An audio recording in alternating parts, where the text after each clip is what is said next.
السلام علیکم اسٹوڈنٹ، آپ کا چیپٹر ہے جو طنز و مزاح پر مشتمل ہے۔ اس کا عنوان ہے اونہوں۔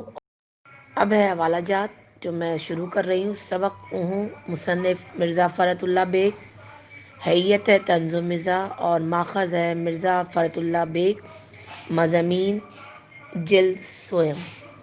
حوالہ مصنف مرزا فرت اللہ دہلی میں پیدا ہوئے، اسکول اور کالج کی تعلیم وہیں حاصل کی۔ تعلیم سے فارغ ہو کر حیدرآباد دکن چلے گئے، وہاں پہلے محکمہ تعلیم میں ملازم رہے، پھر انتظامیہ میں ملازمت کی۔ ان کو بامحاورہ زبان، واقعہ نگاری، سنجیدہ ظرافت میں کمال حاصل تھا۔ ان کے مشہور مضامین مولوی نذیر احمد کی کہانی، کچھ میری کچھ ان کی زبانی، دہلی کا ایک یادگار مشاعرہ اور مضامین فرت ہیں۔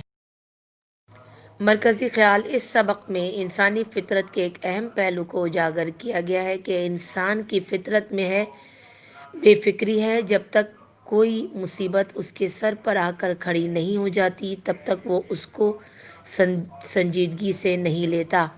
اس سبق میں اونہوں کے بارے میں بتایا گیا ہے کہ لوگ اس لفظ کو غصہ، افسوس، ناراضگی، بے فکری اور لاپرواہی کے جذبات کے اظہار کے لیے استعمال کرتے ہیں، اور کئی مواقع پر اس کا استعمال مثبت اور کئی پر منفی، کیونکہ ہم اہم سے اہم بات کو صرف اونہوں کہہ کر نظر انداز کر جاتے ہیں، اور یہ رویہ آگے چل کر مزید پیچیدہ مسائل کو جنم دیتا ہے۔ یہی نقطہ اس سبق کا مرکزی خیال ہے۔ اس سبق کے سوال جواب ہیں۔ پہلا سوال ہے، طالب علموں کے اونہوں کرنے کی وجوہات تحریر کیجیے۔ جواب: طالب علموں کے اونہوں کرنے کی کئی وجوہات ہیں۔ نمبر 1، وہ کھیل کود میں اپنا وقت ضائع کرتے ہیں، اگر پڑھنے اور امتحان کا کہا جائے تو اونہوں کر کے چل دیتے ہیں۔ نمبر 2، جب تک امتحان سر پہ نہ آ جائیں تب تک بے فکر رہنا۔ نمبر 3، فیل ہونے پر اونہوں کہنا اور کہ کیا فرق پڑتا ہے، ماں باپ کے پاس پیسہ ہے۔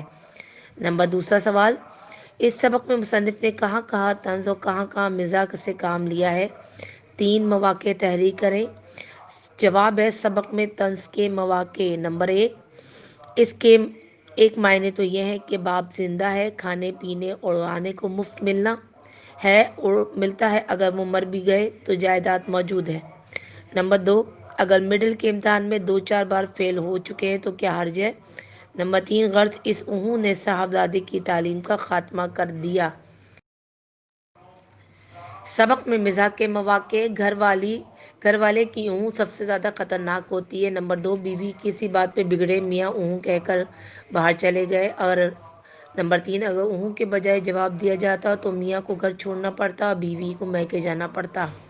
سوال نمبر 3، اس سبق میں ابا اماں کی اونہوں کا کیا مطلب ہے؟ جواب ہے، بچوں کے فیل ہونے پر والدین بھی اونہوں کرتے ہیں، اور وہ سمجھتے ہیں کہ بچہ بھی فیل ہوا ہے، دل ٹوٹا ہوا ہے، اگر کچھ کہا تو جان ہلکان کر لے گا، گھر چھوڑ جائے گا یا خودکشی کر لے گا۔ اس سبق میں اماں اور ابا کی اونہوں کا مطلب بچوں کی تعلیم کا خاتمہ ہے۔ نمبر 4، میاں بیوی کی اونہوں کیسے فائدہ مند ہے؟ کبھی کبھار میاں بیوی کے جھگڑے میں دونوں ایک دوسرے کو نظر انداز کر کے اونہوں کر دیتے ہیں، اور یہ اونہوں وہ کام کرتی ہے جو بڑے بڑے صلاح کار بھی نہیں کر سکتے۔ اس کے الٹ اگر ایک کو نظر انداز کر کے اونہوں نہ کرے تو اس سے مزید بحث و مباحثہ اور جھگڑا جاری نہیں رہتا، جس کے نتیجے میں بیوی کو میکے جانا نہیں پڑتا، لہٰذا یہ اونہوں رشتوں کو ٹوٹنے سے بچا لیتی ہے۔ اگلا ہے، ذیل کے جملوں کی وضاحت کیجیے۔ پہلا ہے، یہ اونہوں بڑی بامعنی ہوتی ہے، اور یہ آپ کو پتہ ہے اس میں حوالہ جات تو لکھنا ہی ہوتا ہے، تشریح میں پڑھ رہی ہوں۔ اس مضمون میں مصنف سے اہم بات کو نظر انداز کر دینے والے ہمارے معاشرتی رویوں کو موضوع بنایا ہے۔ اس رویے کا اظہار اکثر ہم اونہوں کر کے کرتے ہیں۔ مصنف کہتے ہیں کہ اونہوں کا سب سے زیادہ اور زور طالب علموں میں ہوتا ہے۔ کھیل کود میں وقت ضائع کیا، پڑھنے اور امتحان کا کہا تو اونہوں کہہ کر چل دیے۔ ان کا یہ رویہ اپنے اندر کئی مفہوم رکھتا ہے۔ اس کے مطابق کھلانے پلانے کو باپ زندہ ہے، اگر مر گیا تو موج مستیاں کرنے کے لیے جائیداد تو ہے ہی، یہ نہیں تو ساہوکار تو ہے، قرضہ دینے کے لیے ملک سے باہر جانے کا کوئی نہ کوئی انتظام تو ہو جائے گا، یعنی پڑھنے کی کوئی خاص ضرورت نہیں۔ جملہ نمبر 2، گھر والی کی اونہوں سب سے زیادہ خطرناک ہوتی ہے، اس کی بھی تشریح۔ اپنے اس مضمون میں مصنف نے اونہوں کے رویے کا اظہار کرتے ہوئے یہ بتایا ہے کہ سب سے زیادہ خطرناک اونہوں بیوی کی ہوتی ہے۔ نوکر کوئی غلطی کرے تو گھر والی اس ڈر سے کہ زیادہ کچھ کہا تو گھر چھوڑ کر چلا جائے گا، پھر سارا کام انہیں ہی کرنا پڑے گا، تو وہ نوکروں کو کچھ نہیں کہتی، اونہوں کہہ کر نظر انداز کر دیتی ہیں۔ نتیجے میں نوکر شیر ہو جاتے ہیں اور پورا نظام گھر کا درم برہم ہو جاتا ہے۔ جب اس طرح گھر کے بچے بدتمیزی کرے تو گھر والی اونہوں کہہ کر نظر انداز کر دیتی ہے۔ بچے بدتمیز ہو جاتے ہیں، والدین کے لیے مسائل کا سبب بنتے ہیں۔ اگلی ایکسرسائز ہے درج ذیل جوابات میں درست جواب کا نشان لگائیے۔ پہلا ہے قرضہ دینے کو تیار ہے، کریکٹ آنسر ہے ساہوکار۔ نمبر 2 الماری کے پیچھے سے ٹوٹا ہوا سامان نکلا، درست جواب ہے شیشے اور چینی کا۔ اگلا ہے اونہوں کر کے چپ ہونے سے نوکر ہو جاتے ہیں، جواب صحیح ہے شیر۔